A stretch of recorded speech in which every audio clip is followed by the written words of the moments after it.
Hello, friends, and welcome into Fantasy Pros. This is the Fantasy Football Podcast, and this is the quarterback and tight end ranks episode. I'm Chris Welsh. Joining me is Pat Fitzmaurice and Andrew Erickson. Oh, no big deal. Two top 15 rankers from week one, and they're ready to run it back this week. We're talking about quarterbacks and tight ends, essentially the top 12 of each, maybe a couple players that could boost up. We got it all covered for you. And this was not an area I was super great in last week, especially at quarterback. Fitzy, how are we going to dominate quarterback and or tight end? How are we going to dominate it this week? How are we going to dominate it, Welsh? We're going to look for matchups. We're going to try to take advantage of that. And tight end, that's become a really interesting position. I can't wait to dive into that. Harold Fannin is how we're going to win it. That's right. We're going to do that in a little bit. Erickson, how are we going to win this week? Trust in the mobile quarterbacks and fade the matchups like I should have done with Justin Fields. It's like he's a rushing quarterback. Just play him. It doesn't matter. Doesn't matter who he's playing. He runs. Use his legs. Just play him. All right. You know what? Playbook set. We got the playbook for winning. Quarterback and tight end ranks are happening. But we're going to do some more winning because this is your chance to win the crown jewel of any fantasy football league, the Perpetual Fantasy Football Trophy, courtesy of our friends at Trophy Smack, the #1 destination for epic fantasy football hardware. This glorious black trophy comes with a perpetual base so you can engrave your league champion year after year. It's not just a prize, it's a legacy piece. To enter, all you've got to do is subscribe to the Fantasy Pros YouTube channel right now. Drop a comment below on any of the videos. Be nice. Say nice things about like Erickson's hair and Fitz's takes and just me in general. And that it's not going to get you extra, but like, you know, we see you. Drop any comment on any of the videos and that's it. We'll be announcing a winner right here on the channel. So be sure to turn on noties so you don't miss the opportunity to claim your prize today. Erickson, Noties. You a noti guy? You know, you sound like my wife when she's like, "Are we gonna watch an epi tonight? An epi?" Ooh, yeah, a nice epi. What shows are you watching epis on right now? We've been watching Wednesday on Netflix. Ooh, all right. Well, let me know how for the spooky Wednesday getting ready for spooky season coming up. Okay, it is spooky season. My kids actually just put all the Halloween hardware out, so we are already set. We're good to go here. All right, fantasypros.com/rankings. That is where you guys can join along. There's way more than 12 quarterbacks and way more than 12 tight ends if you want to take a look. fantasypros.com/rankings for all your rankings needs, all the positions, and they are updated all the time. Quarterbacks. Top 12, starting with number 1, Josh Allen for the week. Lamar Jackson's 2, Jalen Hurts at 3, Joe Burrow, Jaden Daniels, again, the 5 you expect. Justin Herbert shows up at number 6, though. Justin Fields at 7, Kyler Murray, Patrick Mahomes, Drake May, Baker Mayfield, and Dak Prescott. This isn't on the sheet. Just real quick, Erickson, we can start with you. Fields was like a huge fade last week. He comes in at number 7 this week. Are you full go after what you saw in week 1 to start Fields? I mean, you're starting Fields over some very predominant names. Yes. Full go with Fields. And I just feel so stupid for just way overvaluing the matchup last week because I was drafting Fields. Like turn into some of the best ball streams. Justin Fields and Daniel Jones were my 2 highest drafted quarterbacks in best ball because I thought they both could offer upside as rushers. And for some reason, I just panicked in week 1. I didn't like the matchups, specifically with Fields, and that was just totally wrong. So I think, it's wheels up, and Buffalo's defense is banged up. So, yeah. One of the dumbest things I did in week 1 is that right there. I have I wrote up about Justin Fields. I have him on both of our content team drafts at Fantasy Pro. I have him everywhere. Benched him everywhere in week 1. Buried him in my ranks. What are you doing? That is so stupid of me. Idiotic. Fitz, what do you think, though? He's deserved after that week 1 performance to just jump back in. This is like the draft season version where we're all like, hey, listen, he was a top 5 quarterback when and it's like, we're all good now. Are you all good? I've got him QB7 this week, so I'm bullish in the short term. It's just there are going to be bad passing games, and there are going to be games where he does not do enough with his legs to, get him past the 140 passing yards. There are going to be some weak passing games. We know that, but like that running ability does lift the floor. All right, well, let's talk about Dak Prescott then. Prescott coming in at ECR 12. Erickson's got him at 12. Fitzy, you got him lower at 15. Felt like you could have some optimism. Giants defense definitely better than being given credit for. No favors were done for Prescott last week from CeeDee Lamb. They still have just really big high-flying options. I'm a bit more optimistic. I would say the consensus is you don't seem to be at QB 15. Yeah, I mean, Erickson said believe in the mobile quarterback. Dak Prescott is not that. And the passing numbers in week 1 were pretty unexciting. 188 passing yards on 34 attempts, no touchdowns. Dak had a tough matchup against the Eagles, even though the Eagles had to play without Jalen Carter after Carter spit on Dak seconds into the game. But I don't know that Dak has a much easier matchup this week against the Giants, who can unleash the four horsemen of the apocalypse on opposing quarterbacks with Dexter Lawrence, Brian Burns, Kayvon Thibodeau, and Abdul Carter. I think I had Dak ranked QB 15 in my preseason rankings. I don't really see any reason to rank him any higher than that this week. Erickson, a little bit more optimistic. You got him right at ECR. He's a starting quarterback. I'm not really sure who you have like right under him. I know Jared Goff would be one, but you're kind of just jumping right back in feet first. Yeah, he's on that QB1 fringe again, where I have him as QB12, and I think that the concerns about the matchup are real. I think the Giants defense is good, and if they had just someone that could play quarterback on the other side, that they would play much better collectively as a unit and as a team as a whole. But I just love what I saw from Dak Prescott as a quarterback against the Eagles. I thought he looked absolutely fantastic. I thought that he was making every single throw. I mean, you talk about the box score, CeeDee Lamb just catches a couple of these passes and it looks completely different. So, I mean, George Pickens is not going to he's not going to stay quiet every single week. Javonte Williams isn't going to score 2 rushing touchdowns every single week. So I came out of week 1. Again, I was very low on Dak Prescott in week 1. And the minute that Jalen Carter got ejected, I was like, oh no, I made a grave mistake for telling people to bench Dak Prescott. And I got lucky, I think. I don't know if the process of the results, like what was right, what was wrong, but my ranking of him ended up being right in week 1 because he didn't produce. But it wasn't because he wasn't playing good quarterback. He played excellent against the Eagles, and I think that builds on it. They got extra time to prepare for the Giants coming off a Thursday night game. And with all these weapons to play with, I think Dak can be a top 15 quarterback. So again, like Fitz isn't burying Prescott at 15. But again, if you're looking for a streamer, if he got dropped after week 1, after he didn't put up a good performance, I think that he is definitely on the radar. You guys are on completely different spectrums when it comes to Jordan Love. He is ECR 15. Fitzy's a little bit closer to ECR, but still lower, coming in at 18. Erickson, you come in at 9. Top 10 quarterback this week in Jordan Love. So you guys dramatically different with only so many quarterbacks. So Erickson, what's got you so positive about Jordan Love? Well, I think this was what we had last week too. I think I was high Was on it this Jordan exact? Love. I thought Yes. it was the inverse, but okay. No, I think it was that right, Fitz? I was the high one on Jordan Love last week, correct? I think so. Yeah. So Self-hating Packers fan, Fitzy. Sad. So Sad to see. I felt good about it in the first half of the game, but then they just didn't throw it all in the second half of the game. They basically just took the foot off the gas and just fed Josh Jacobs because they knew the Lions weren't pushing back in any capacity. So again, this improved Packers defense is maybe hurting Jordan Love's upside if games are not going more back and forth. But I think this Commanders offense is really good with Jaden Daniels. I think they can maybe force a little bit more out of Jordan Love to push.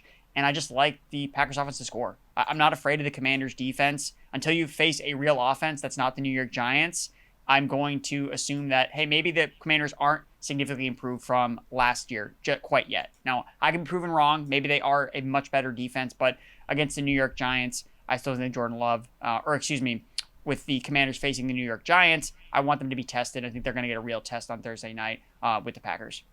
Fitzy, you not so much. QB 18, what do you think? I don't think this week sets up well for Jordan Love at all. Like, he's playing in a short week. He's probably going to be playing without 2 of his starting offensive linemen, Zach Tom and Aaron Banks. And Zach Tom, the starting right tackle, is probably Green Bay's best offensive lineman. Jaden Reed is playing through a foot injury. Matthew Golden apparently picked up some sort of ankle injury in week 1. And Erickson, I think you and I both believe the Packers would not be as run heavy in 2025 as they were in 2024. Well, I'm rethinking that now because their defense looked amazing against the Lions in week 1. We didn't see the Micah Parsons trade coming.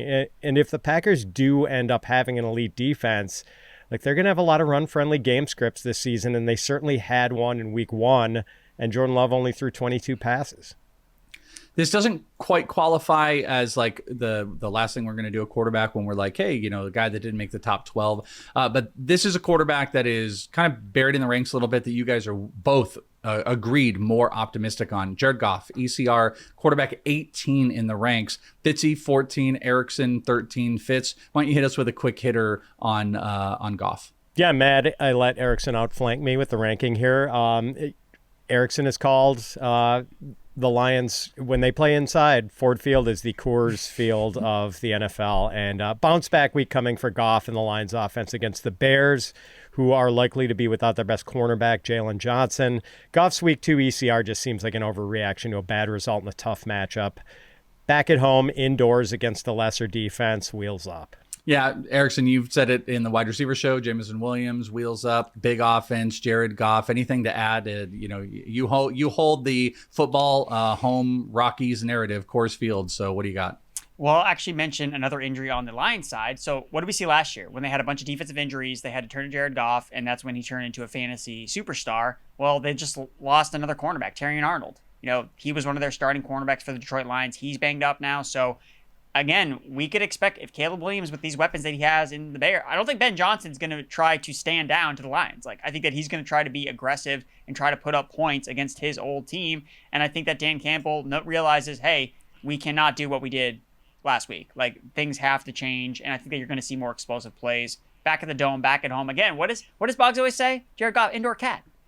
This is his setting where he can thrive the most. And although I was out on Jared Goff in redraft season because I think that what happened in week 1 isn't a total anomaly. I think there are going to be games where this offense does struggle, but not in these circumstances where week 2, they're at home, it's the Bears on a short week. I think that this is a good spot to buy back into the offense. So Goff doesn't qualify as a quarterback that is off the top 12 that should be, but you guys have an agreement on a quarterback that is.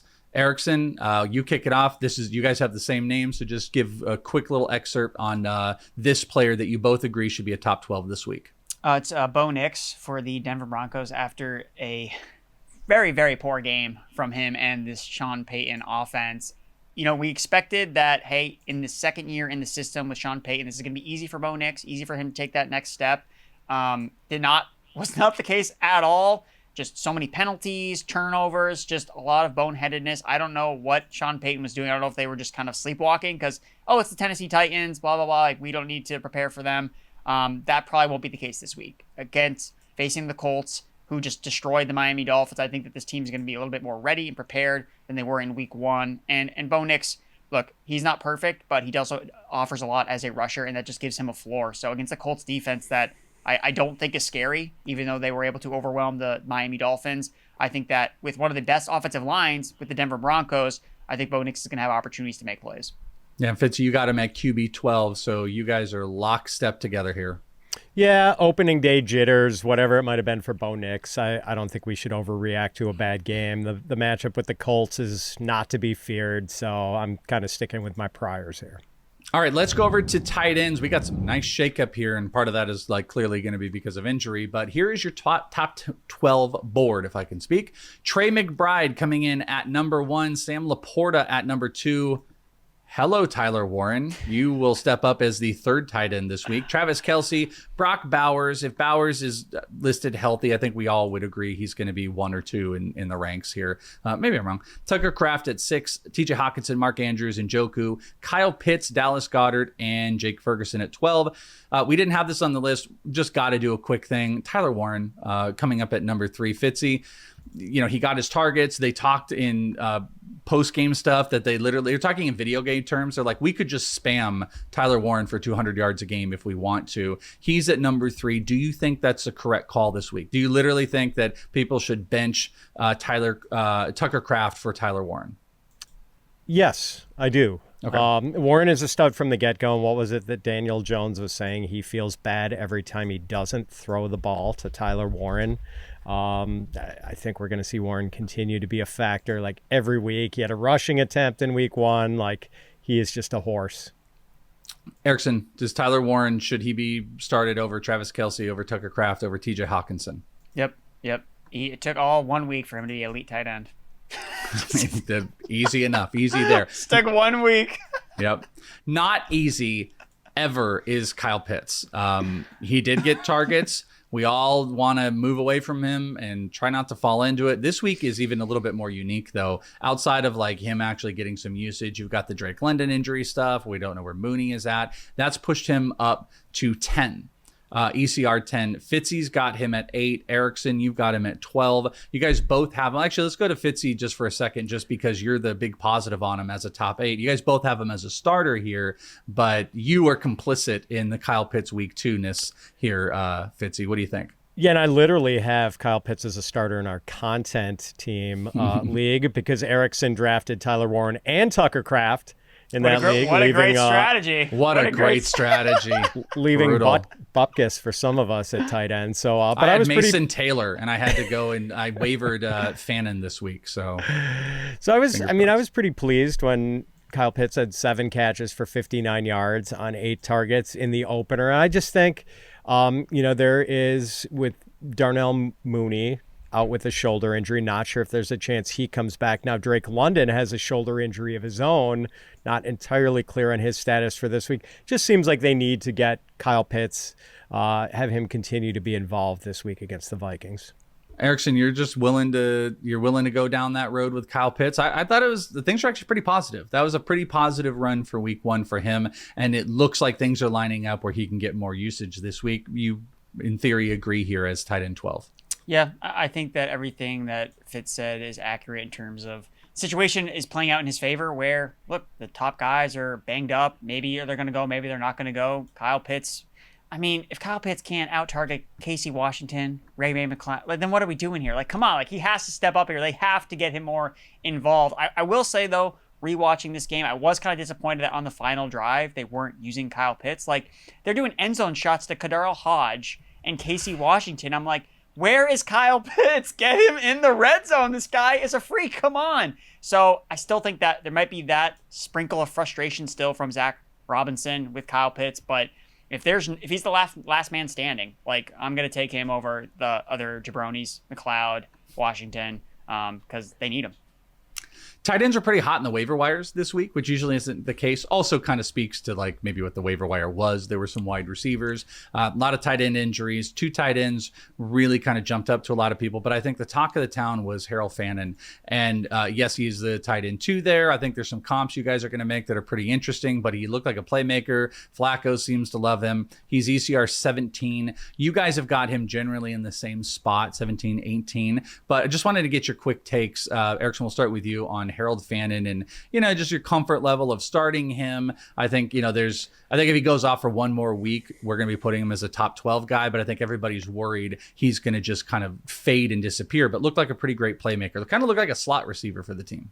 Yeah, he definitely stood out. I think that when you're a rookie in your first game, you get 9 targets, 7 catches for 63 yards as the number 2 tight end on your team. Like, that's substantial. And I think that even if you added Harold Fannin this week, I don't necessarily think that he has to be jammed into your starting lineup. I think this can still be a long-term play. Like, there's a chance that the team trades Njoku at some point. Like, that was kind of some of the rumblings out of Browns camp this offseason where, October, November, Njoku may not be part of this offense anymore. He may not be part of the team. So then you feel really good about having Harold Fannin. But just based on his usage in terms of his snap share, it's just, they have to run really, really hot with him. How many times is it going to be every single week where we get Browns receivers? Every single one of them is going to be hitting fantasy lineups. Like Judy produced for fantasy, Tillman produced for fantasy. The only guy that didn't produce was Njoku. So is that going to happen every single week? Like, that's why I'm just a little bit concerned and maybe a little bit more reserved with my ranking for him just for this week. I do kind of want to see it one more week of him in this role because we did this last year, right? With Isaiah Likely. He was taking over and then he didn't. And that was really frustrating. And you took a dud in week 2, and it didn't end up panning out because there was another tight end of consequence on that roster. So it's not an exact, 1-for-1 comparison. Fannin is a rookie. Isaiah Likely was not a rookie at the time. So I think talent-wise, Fannin has a higher ceiling, especially long-term. But I think that I'm just fine with having him as a stash on my bench, even if I already have another tight end. Like, I think that his upside is immense because I think that Njoku getting moved on is real. The likely comps are pretty interesting with Fannin. What do you think, Fitz? I mean, if you're put in a situation where you didn't get a Juwan Johnson on the wire and you lost Kittle and stuff, like I think you could probably just feel comfortable throwing him out here. But what's your level of comfort and how high do you think he can get to? Well, we probably should have paid more off-season attention to a guy who, as a junior at Bowling Green, led FBS as a tight end with 117 catches and 1,555 receiving yards. So I do think Fannin's going to be a factor consistently, but the parallel with the Isaiah Likely thing I can't get past. I remember how many people after that the big opening game that Likely had against the Chiefs on Thursday night, how many investors in Mark Andrews asked me if they should pick up Isaiah Likely. And I said, no, that is going to be a decision that will have you tearing your hair out every week. And you're burning a lot of fab money to, have a really unpredictable tight end situation. I think it's kind of the same thing with Fannin. And I've had a lot of David Njoku investors ask me if they should pick up Fannin. And I do not think the Njoku investors should be the one targeting Fannin, because I think there are going to be weeks when Njoku has the better day. And look, one thing people should not forget about this is that the Bengals were smashed by tight ends all throughout 2024. Like tight ends against the Bengals combined for 111 catches, over 1,000 yards, and 10 touchdowns. They just destroyed the Bengals. And that's who Fannin feasted on last week. It might be a little different story against the Ravens this week. So I could not in good conscience rank Fannin inside tight end 1 range yet. All right, well, deep tight end, maybe Fannin isn't your guys' choice if you're looking for replacement, if you had some injuries, but a deeper tight end that you guys are looking at this week. Fitzy, why don't you give us your name? Oh, man, I'm not feeling great about any of this, but I just said Jonnu Smith. I think he's playable if you're really in a pinch. I think he's probably the Steelers tight end to have if you're going to have one. And since the Steelers are not going to get a lot from their receivers most weeks, I think their tight ends are playable. He's my give me 2.5 reception over King all season long if they're going to give me that. Maybe even 3.5. Erickson, what do you think? Deeper tight end play? I think you're going to be jumping into the waiver wire for this week. Juwan Johnson for the New Orleans Saints. 11 targets last week, 8 catches for 76 yards. He played 99% of the snaps. That alone makes him a viable streaming tight end. Just, are you on the field all the time? Yes. And what we saw from Kellen Moore in his debut with Spencer Rattler is this team's just willing to drop back and throw it a lot, similar to what we saw with the Browns and Joe Flacco. Now, it's not always going to be super efficient targets coming from Spencer Rattler, and sometimes you get the occasional hospital ball, but I think that there's a connection between Rattler and Juwan Johnson. And this dates back to last season. Remember, Spencer Rattler was starting at the end of last year, and we saw Juwan Johnson kind of pop off a little bit towards the end of the year when Rattler was the quarterback. So I think we're starting to see that carry over to this season.